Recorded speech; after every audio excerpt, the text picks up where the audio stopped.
I am fed up with waiting for him. ඔයා බැලුවා නේද වීඩියෝ ක්ලිප් එක? අද පාඩම තමා fed up with. දැන් අපි ඒක විස්තරාත්මකව ඉගෙන ගමු.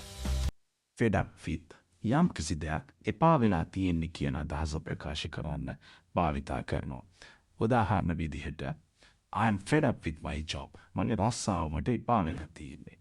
I am fed up with waiting for him. මට එයා එනකන් බලන් ඉඳලා එපා වෙලා තියෙන්නේ. I am fed up with working in that company. මට මේ කම්පැනි වැඩ කරලා එපා වෙලා තියෙන්නේ. I am fed up with my boss. මගේ ලොක්කෝ මට එපා වෙලා තියෙන්නේ. I am fed up with this life. මට මේ ජීවිතේ එපා වෙලා තියෙන්නේ. හොඳයි ඔයත් මේ විදිහට වාක්‍යයක් හදලා කමෙන්ට් එකක් විදිහට දාමු. දැන් fed up with දාලා වාක්‍යයක් හදලා කමෙන්ට් එකක් දාන්න. ලයික් කරලා ෂෙයා කරන්නත් අමතක කරන්න එපා.